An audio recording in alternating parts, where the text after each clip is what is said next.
Ambassador Jack Novak smoothed down his ceremonial suit for the fourth time in as many minutes. As humanity's first representative to the Galactic Council, he understood the gravity of today's proceedings. Mankind had finally achieved faster-than-light travel just 3 years prior, and the invitation to join the Council had come as a surprise to everyone back on Earth.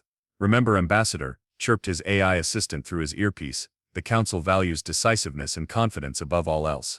"And they've provided absolutely no protocol guide," Jack muttered, adjusting his tie. Thousands of species in attendance, and not so much as a pamphlet on proper etiquette. The massive doors to the Council chamber swung open, revealing an amphitheater filled with creatures that defied description. Some floated in specialized atmospheric bubbles, others oozed across the floor. A few appeared to be nothing more than collections of light and sound. A booming voice echoed through the chamber. "The Council recognizes the representative of Sol 3, commonly referred to as Earth." Jack squared his shoulders and strode toward the central podium, ignoring the whispers, clicks and psychic murmurs rippling through the assembly. "Distinguished members of the Galactic Council," he began, his voice steady despite his racing heart. "On behalf of humanity, I express our profound gratitude for your welcome and recognition. We come seeking knowledge, friendship, and peaceful coexistence among the stars." The chamber fell silent. Jack felt thousands of eyes, visual sensors, and sensory appendages focused solely on him. The central podium began to glow beneath his feet. "Is this supposed to happen?" he whispered to his AI. Before receiving an answer, the podium erupted in blue flame, engulfing Jack entirely. His screams echoed briefly before the sound dampeners in the chamber muted them. The council chairman, a 12-foot-tall crystalline being known as Graz, made a series of chiming sounds that his translator rendered as the human representative has completed the traditional entrance pyre with admirable volume. "Let the record show that Earth has formally joined the galactic community." 2 seats over, a gelatinous entity named Diplomat Blurg leaned toward its neighbor. "Rather dramatic, these humans. Most species just accept the ceremonial burning with quiet dignity." "Indeed," agreed Councillor Vrex, a sentient cloud of ionized gas. "Though I must say I've never seen a species actually catch fire before. Fascinating carbon-based biology." As the flames died down, leaving nothing but a small pile of ash where Jack had stood, the Council moved on to the next item on their agenda: proposed tariffs on quantum-entangled communication devices. 3 days later, a junior attaché from the Arcturian embassy approached Chairman Grozik during a recess. "Sir, we've received 17 messages from Earth regarding their representative. Apparently, humans don't typically survive immolation." Grozik's crystals dimmed slightly in what passed for a frown. How inconvenient. Was this information not in their application packet? "They didn't submit one, sir. We fast-tracked them based on their unusually rapid development of FTL technology. Send them our standard condolence package, 20 kilograms of rare minerals and a potted Venusian mind flower. That should smooth things over." The attaché hesitated. "Sir, the messages are becoming increasingly hostile. The most recent one mentioned something called thermonuclear diplomacy." Grozik dismissed the concern with a crystalline shrug. "Cultural differences, nothing more. All new species go through an adjustment period. Remember the Zytelians? They declared war when we served their ambassador the wrong temperature of liquid nitrogen. They calmed down eventually." "Yes, sir," the attaché replied, unconvinced. "But the humans have also sent something called a final warning signed by their joint chiefs of staff." "That sounds military in nature." "Diplomatic hyperbole," Grozik chimed confidently. "What could one primitive species possibly do against a united galactic council representing over 3,000 civilizations?" Now I believe we were discussing import quotas on sentient fungal spores. As the council resumed its session, none of its members noticed the small fleet of Earth vessels dropping out of FTL at the edge of the system, weapons hot and payloads armed. No one, that is, except for the ever-vigilant planetary defense AI, which registered its final observation before being systematically dismantled by human cyber warfare. Unusual approach vector detected. Earth vessels displaying unusual energy signatures and, are those missile bays? Fleet Admiral Helena Knox slammed her fist on the conference table hard enough to make the holographic projections flicker. The assembled Joint Chiefs of Staff flinched collectively. "Let me get this straight," she growled, her voice dangerously calm. "These cosmic jackasses invited our diplomat to their fancy space council, set him on fire as a welcome gesture, and then sent us a potted plant as compensation." General Martinez cleared his throat. "A potted Venusian mind flower specifically. According to their message, it's quite rare." "Oh well, that makes it all better then," Knox snarled. "I'll just explain to Ambassador Novak's widow that her husband was worth approximately 1 exotic houseplant in the galactic economy. The room fell silent, save for the gentle hum of the holographic display showing the Galactic Council headquarters, a massive space station orbiting a neutral star system. "What are our options?" asked President Okafor, her face grim on the wall-sized screen overlooking the Pentagon's crisis room. Admiral Knox straightened up, a dangerous glint in her eye. "Madam President, I believe this situation calls for a measured proportional response. I'm pleased to hear you advocating restraint, Admiral," the President said.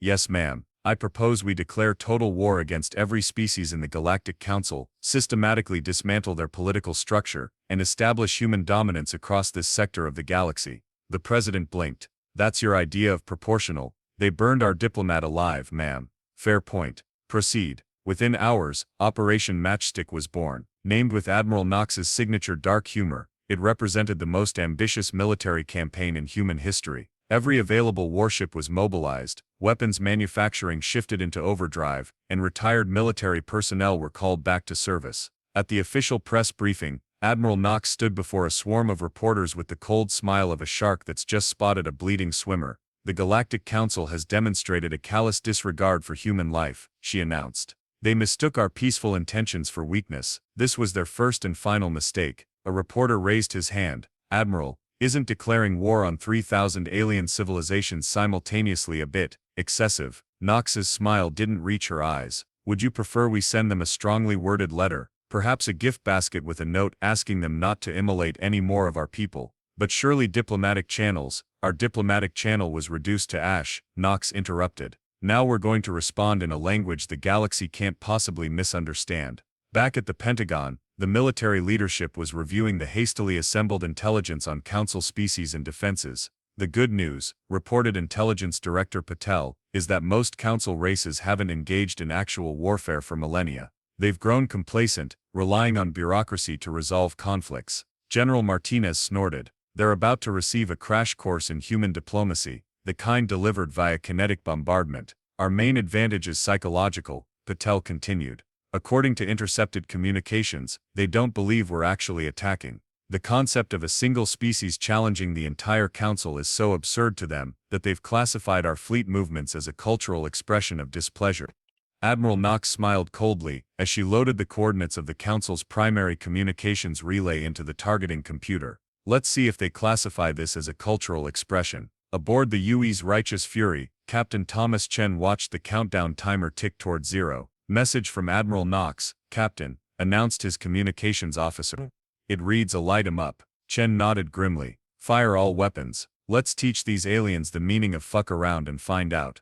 Across the galaxy, humanity's relatively small but determined fleet struck with surgical precision at key Council infrastructure. Communication relays, trade hubs, and defensive installations went dark one after another. Meanwhile, in the Council chairman's private chambers, an aide nervously approached Grozek. "Sir, we're receiving reports of coordinated attacks on Council facilities." Grozek's crystalline form vibrated in irritation. "The humans again. Have they not received our condolence package?" "They appear to have received it, sir. In fact, they've returned it."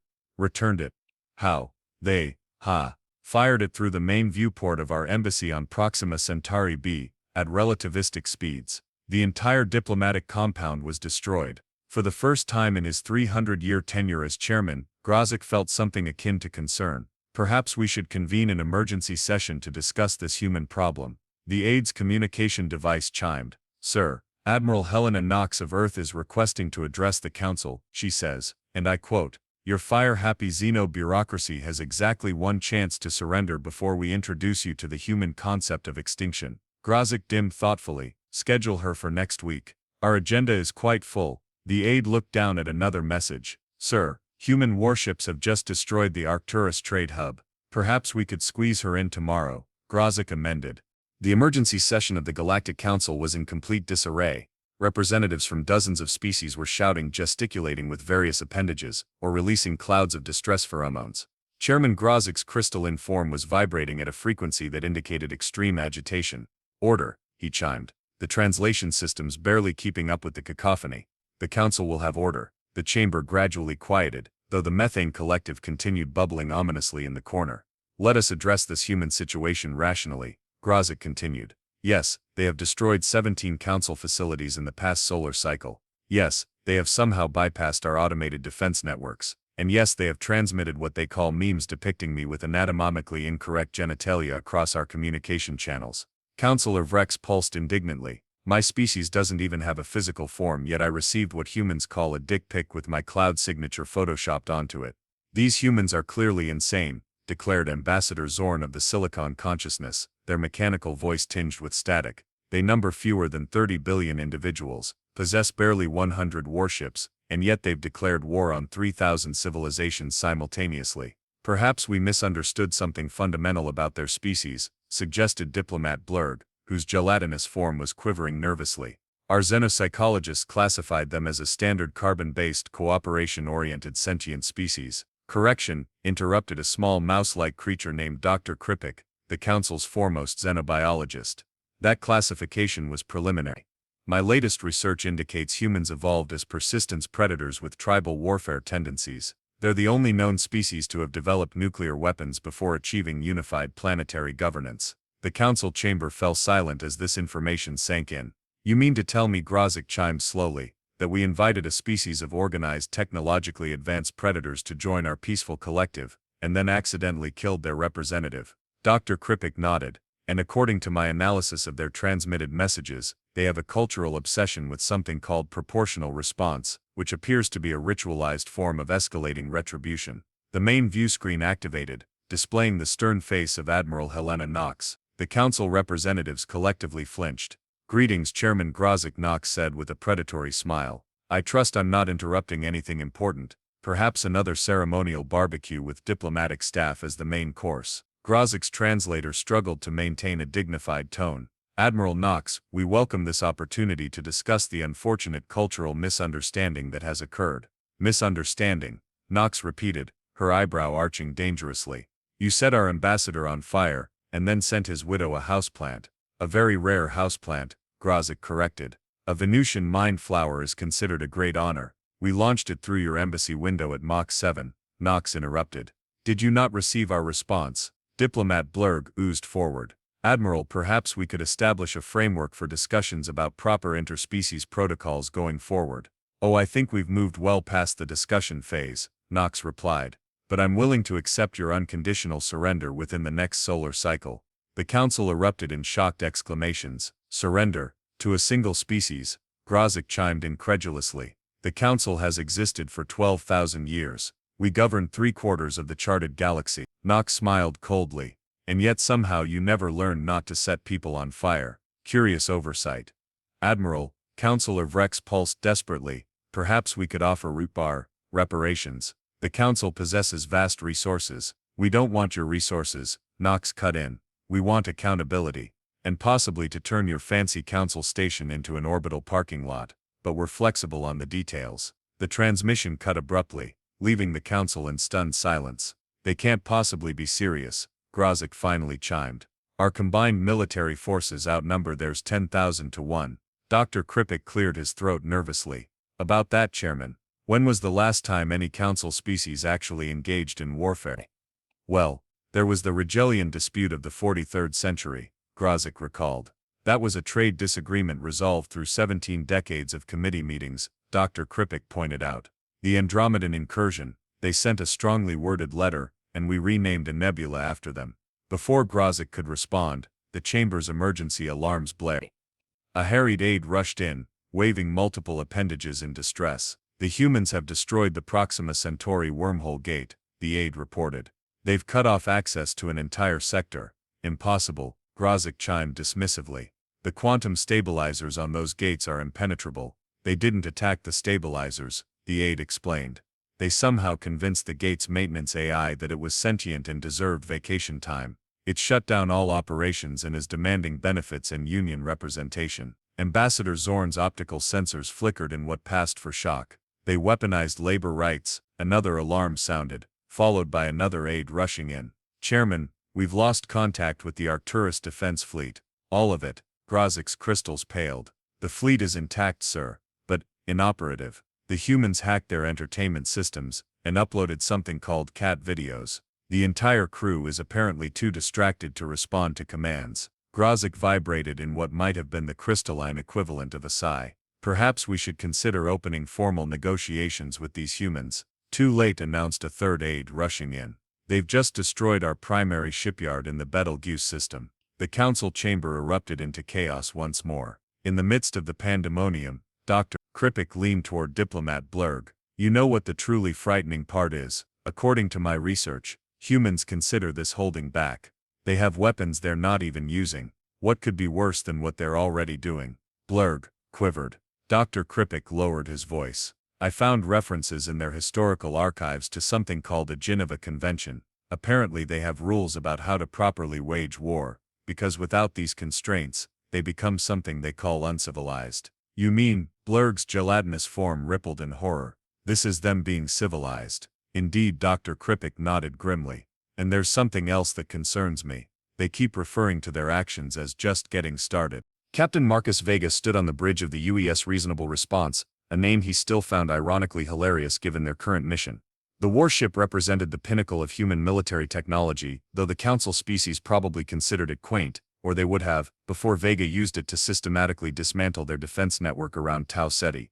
Status report, he called, sipping from a mug emblazoned with the unofficial mission slogan, "Play stupid games, win stupid prizes." Lieutenant Rodriguez glanced up from her tactical display. We've neutralized their automated defense platforms, Captain. Their flagship is attempting to hail us. Put them through, Vega said, smoothing down his uniform.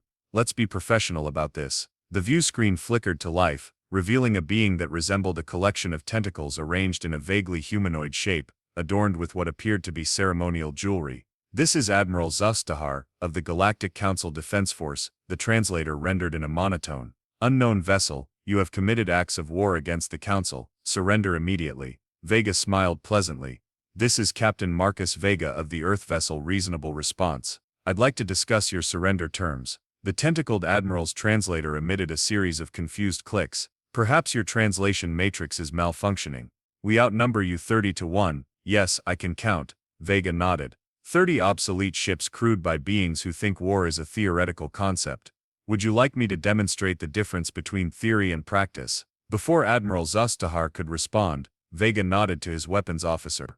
A single missile, just one, streaked away from the Reasonable Response, passing effortlessly through the Council flagship's supposedly impenetrable shields. That was a conventional warhead designed to impact your engineering deck, Vega explained calmly. As you can see, your shields are calibrated for energy weapons and exotic particles, not good old-fashioned kinetic projectiles. The tentacled Admiral's appendages writhed in what might have been panic. This is outrageous. The use of primitive kinetic weaponry is effective, Vega suggested. On the tactical display, the remaining Council vessels were scrambling to recalibrate their defenses. Rodriguez leaned toward Vega. They're transmitting encrypted orders, Captain. Based on their movements, they appear to be attempting to form a defensive perimeter. How adorable, Vega remarked. They're trying to remember how to fight. Let's give them another learning opportunity. With a series of precisely coordinated maneuvers, the Reasonable Response executed a textbook flanking maneuver, something the Council forces clearly hadn't encountered outside of theoretical simulations. Their formation collapsed almost immediately. I'm detecting multiple weapon locks, Rodriguez reported. Let them fire, Vega ordered calmly. It'll be educational. The Council vessels unleashed their weapons, elegant beams of coherent energy that looked spectacular as they harmlessly dispersed across the Reasonable Response's shields. Their weapons are designed to disable, not destroy, the science officer noted. They're literally incapable of conceiving of lethal force as a first option. Vega nodded. Send the signal to our infiltration teams. Across the Council fleet, small teams of human operatives who had been inserted days earlier activated their sabotage protocols. Ship after ship suddenly found their systems compromised, their engines locked, and their weapons offline. This is your final opportunity to surrender, Vega announced to the increasingly frantic Admiral Zastahar. Otherwise, we'll be forced to continue this embarrassing display of your military inadequacy. Meanwhile, on the other side of Council space, Admiral Knox was personally overseeing the assault on a major Council manufacturing hub. Unlike Vega's surgical approach, Knox preferred overwhelming force.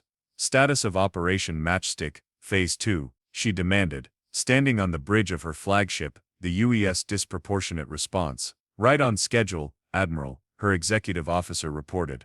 The Council's civilian leadership is in complete disarray. We've received surrender offers from 17 species already. Knox raised an eyebrow. Only 17. out of thousands.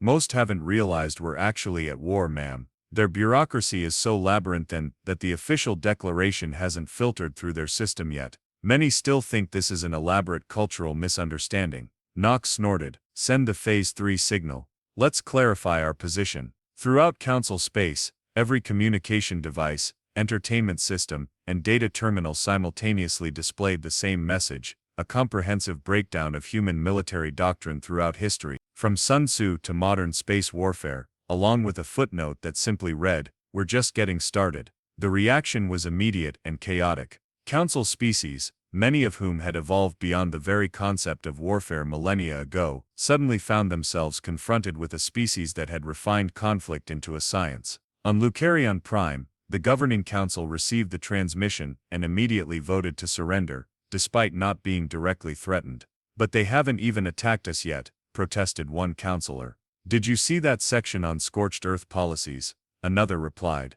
"I vote we surrender before they notice we exist." Back aboard the Reasonable Response, Captain Vega was calmly explaining to the captured Admiral Zastahar why resistance was futile. "You see, Admiral, the fundamental problem is that you've spent 12,000 years resolving conflicts through negotiation and compromise. That's admirable, truly, but in doing so, you've forgotten a basic truth that humans never had the luxury to forget." "And what truth is that?"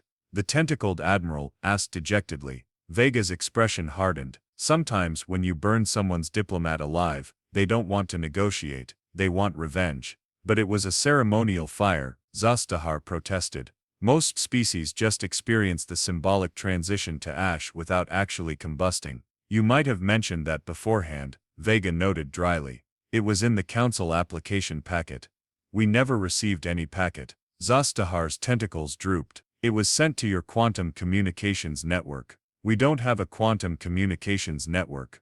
"But all council species." The Admiral paused as understanding finally dawned. "You weren't ready for council membership, were you? You were admitted prematurely." Vega smiled grimly. "Someone ought to have checked that before setting our diplomat on fire." In the midst of this conversation, a priority communication came through from Admiral Knox. Her expression was triumphant as her image appeared on the bridge view screen.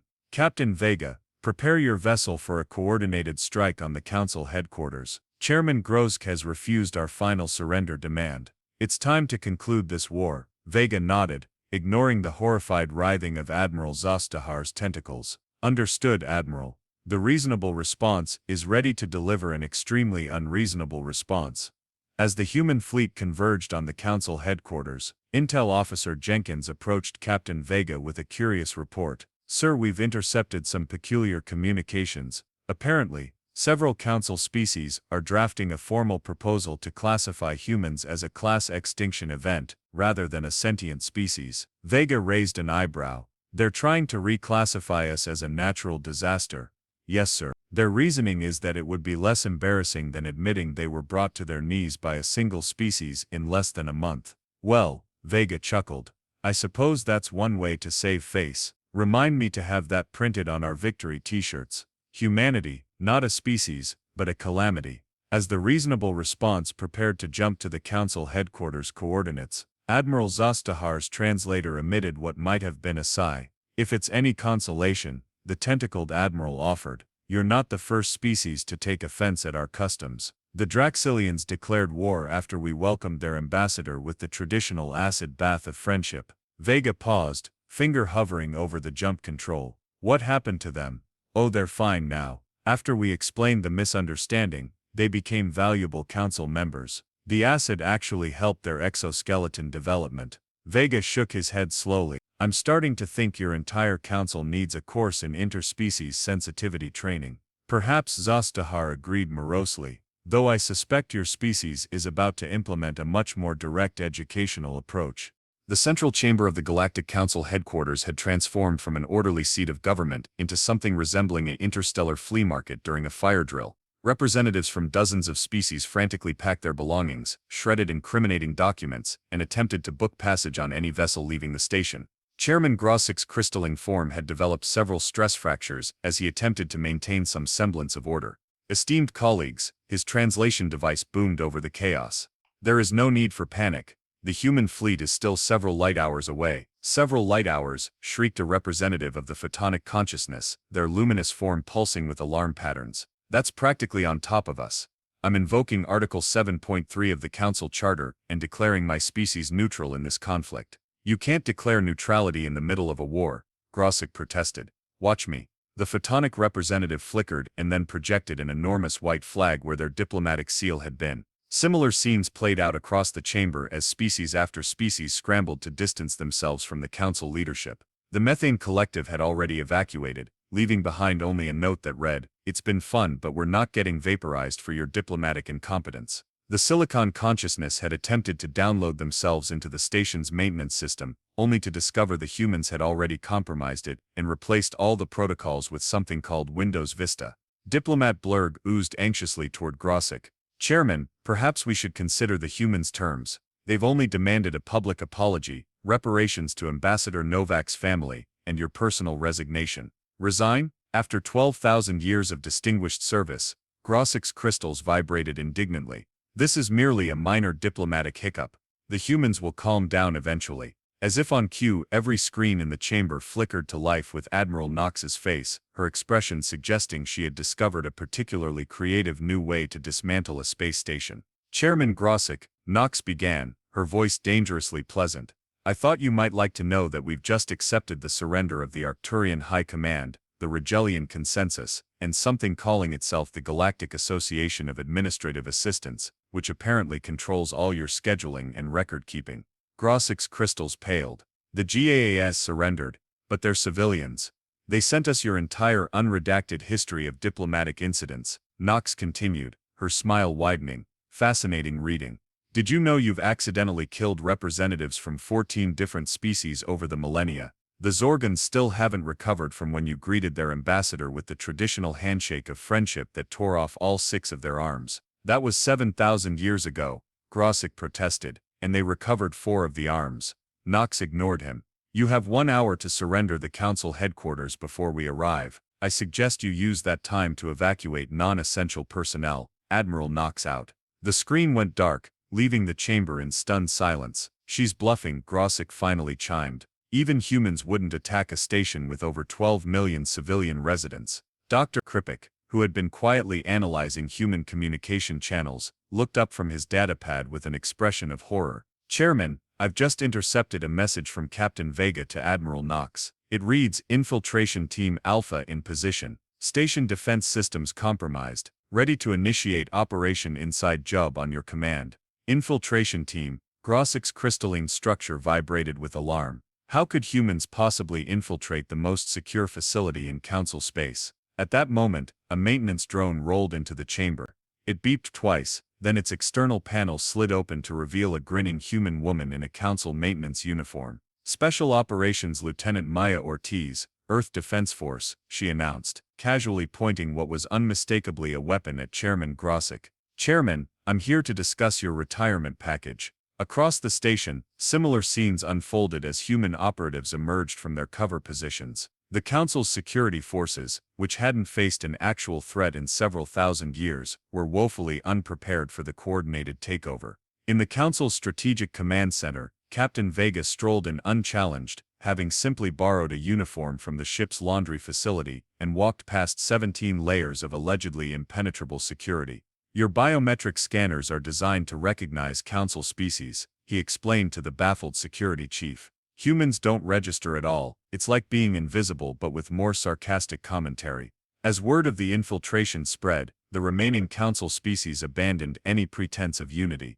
The hive consciousness of Betelgeuse formally disavowed any connection to the Council and offered humans exclusive trading rights in 3 sectors. The Crystalline Synod, distant cousins to Chairman Grossick's species, sent a message clarifying that they had always thought Grossick was a bit of a pebble brain and would welcome human diplomatic relations. Most bizarrely, the Quantum Uncertainty Collective, a species that existed simultaneously across multiple probability states, attempted to surrender in this universe, while simultaneously declaring war in an alternate timeline, resulting in their diplomatic corps being stuck in a superposition of abject terror and suicidal overconfidence. Back in the central chamber, Lieutenant Ortiz was calmly explaining the terms of surrender to Chairman Grosick and the remaining council members. Item 1. A formal public apology for the immolation of Ambassador Novak. She looked up from her tablet.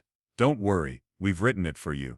It's very thorough, and only moderately humiliating. This is unprecedented, protested a council member, a floating gas cloud that kept nervously changing colors.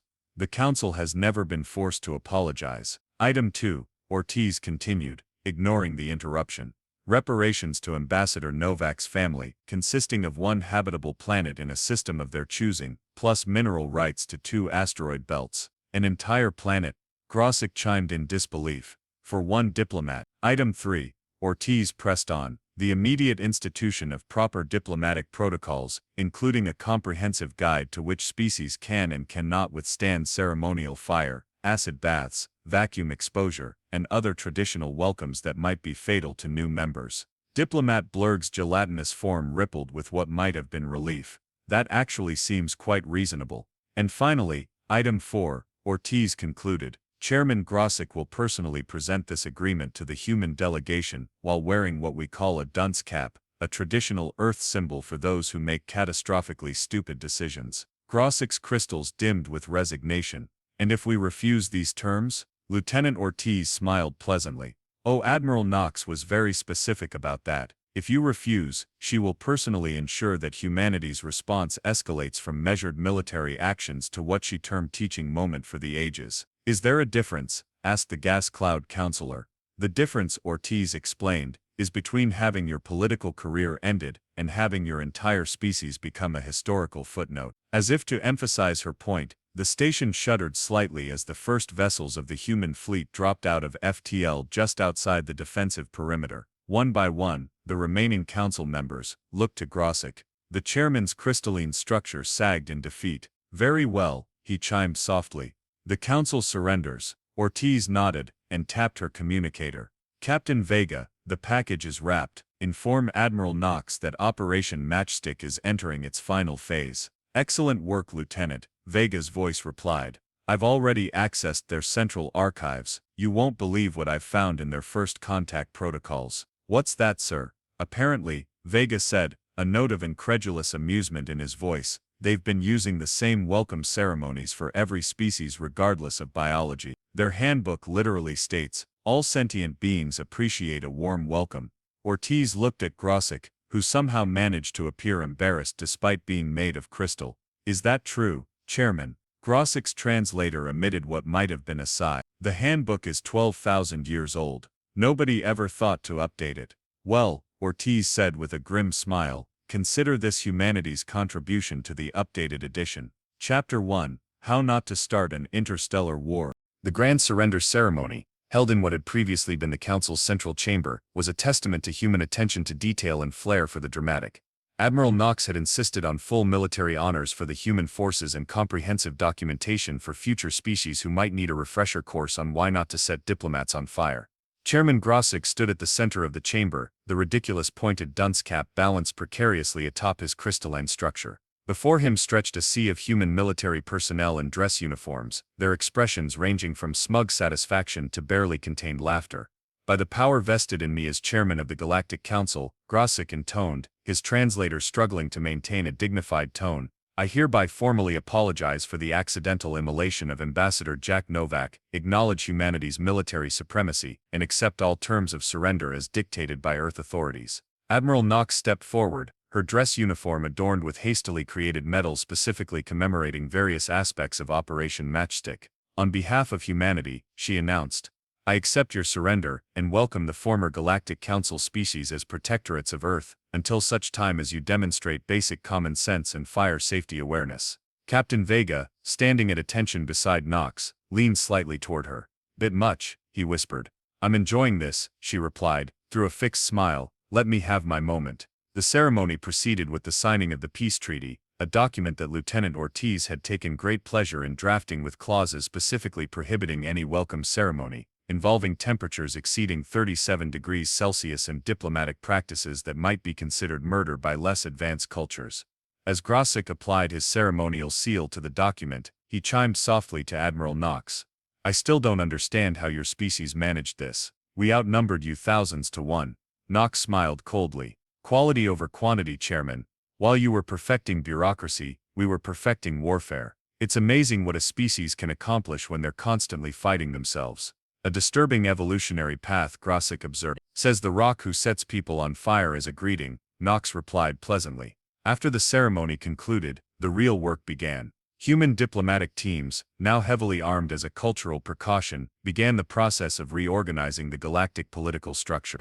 The council was dissolved and replaced with the Galactic Cooperative, a new organization with significantly more rigorous membership requirements, including a comprehensive exam on which species could survive which environmental conditions. 6 months after what became known throughout the galaxy as the Misunderstanding, Captain Vega found himself back aboard the Reasonable Response, now serving as an escort for the first official human diplomatic mission to the former Council worlds. Incoming transmission from Earth, Captain, Lieutenant Rodriguez reported. It's Ambassador Chen. The view screen activated to reveal a woman in formal diplomatic attire. Captain Vega, we're ready to depart. How are our security arrangements? Completely unnecessary, but thoroughly intimidating, Ambassador, Vega replied with a smile. We've made it abundantly clear that any species that so much as raises your body temperature by a degree will face immediate consequences. Ambassador Chen nodded approvingly. Excellent, though I must say, the flame-retardant diplomatic uniform is a bit stiff. Standard issue now, Vega chuckled. Along with emergency breathing apparatus, acid neutralizers, and 17 other safety devices our xenobiologists determined might be needed given the Council's approach to hospitality. As they prepared for departure, Dr. Kripik, now serving as a cultural advisor to the Human Diplomatic Corps, entered the bridge escorting former Chairman Grossick. Captain, Kripik began hesitantly. Chairman Grossick has requested to share some recently discovered information that might be relevant to our understanding of the initial incident. Vega raised an eyebrow. I'm listening. Grossick's crystals dimmed with what might have been embarrassment. In light of recent events, we conducted a thorough review of our first contact protocols. It seems there was a mistranslation in our ancient texts. What kind of mistranslation? Vega asked, suddenly suspicious. The ceremonial entrance pyre, Grossick explained, was never supposed to involve actual fire. The original text described a symbolic illumination representing the light of knowledge. Over millennia, this somehow became interpreted as set the new guy on fire and see what happens. A stunned silence fell over the bridge. Are you telling me, Vega said slowly, that this entire war, the destruction of countless council facilities, the complete restructuring of galactic politics, the end of your 12,000-year career, was all because somebody misread an instruction manual? That would be an accurate assessment, Grossick confirmed. Though in our defense, until humanity came along, most species either didn't notice the fire, or found it pleasantly warming. Vega stared at him for a long moment, then burst into laughter. Wait until Admiral Knox hears about this. She's going to need a new medal made specifically for this revelation. Ambassador Chen looked less amused. So, Ambassador Novak died because of a clerical error. A 12,000-year-old clerical error. Dr. Kripik corrected, which galactically speaking is practically yesterday. Before the conversation could continue, an urgent communication came through from Admiral Knox. Her expression was a mixture of disbelief and exasperation. Captain Vega, she began without preamble, you're not going to believe this. We've been reviewing the recovered council archives, and it turns out Ambassador Novak isn't dead. What? Vega and Chen exclaimed simultaneously. Apparently, Knox continued, the ceremonial fire used in council chambers isn't actual fire. It's some kind of quantum entanglement field that looks like fire but doesn't actually burn anything. It's supposed to symbolize transformation. But we saw him burn, Vega protested. What you saw was a transport effect, Knox explained. The fire was actually transferring him to what the Council calls the Chamber of Ascension, where new species representatives are supposed to receive a comprehensive orientation. Grossick's crystals brightened with recognition. Oh, you mean Ambassador Novak wasn't consumed by the flames? How wonderful. Where is he now? Knox's expression turned grim. He's been sitting in your orientation chamber for 6 months, waiting for someone to either continue the ceremony or let him out. The room automatically provides basic sustenance, but apparently its entertainment system only plays informational videos about council tax regulations. There was a moment of horrified silence. We started an interstellar war, Vega said slowly, overthrew a 12,000-year-old government, and restructured galactic politics, while our diplomat was sitting in an alien waiting room watching tax videos. That would be accurate, Knox confirmed. A retrieval team is extracting him now. His first words upon contact were, and I quote, "If I have to learn about one more exotic species capital gains exemptions, I will personally declare war on the universe." Grossik's crystals vibrated in what might have been the equivalent of nervous laughter. "I suppose this puts our conflict in a different light." "Not really," Vega replied cheerfully. "You still have terrible communication skills and worse safety protocols. The war was justified on principle alone." As the realization of what had actually happened spread throughout human forces and former Council species alike, a new phrase entered the galactic lexicon, pulling a human, defined as responding to a minor misunderstanding with catastrophically disproportionate force. 1 year later, at the inaugural summit of the new Galactic Cooperative, Ambassador Jack Novak, now fully recovered from his ordeal of extreme boredom, addressed the assembled representatives. As the first human to experience both Council hospitality and Council bureaucracy firsthand, he began with a wry smile. "I can confidently say that being set on fire was actually the more pleasant of the two experiences." The chamber erupted in nervous laughter. "But in all seriousness," Novak continued, "this incident has taught all of us an important lesson about interspecies communication. Humanity learned that not everything that looks like fire is actually fire, and the former Council species learned that if you're going to set someone on fire, even metaphorically, you should probably check if they're flammable first." As the summit concluded, Captain Vega found himself standing beside Admiral Knox, watching the diverse collection of species mingling without any ceremonial immolations whatsoever. "Do you think we overreacted?" Vega asked thoughtfully. Knox considered this for a moment. "They put our diplomat in a room with nothing but tax videos for 6 months. If anything, I think we showed remarkable restraint." Somewhere in the crowd, Chairman Grossik, now serving as a cultural sensitivity advisor, was earnestly explaining to a group of newly contacted species why ceremonial greetings should always be preceded by detailed explanations and signed liability waivers. "The universe is safer now," Knox declared with satisfaction, "more bureaucratic perhaps, but significantly less likely to accidentally set diplomats on fire. To humanity." Vega raised his glass in a toast, "spreading peace, understanding, and comprehensive fire safety regulations throughout the galaxy." "To humanity," Knox agreed, "the species that went to war over a misunderstanding and stayed for the regulatory reform." And throughout the galaxy, at approximately the same moment, thousands of diplomatic protocol officers were frantically revising their first contact procedures with a new primary guideline. "When in doubt, do not set the humans on fire. They really don't like it."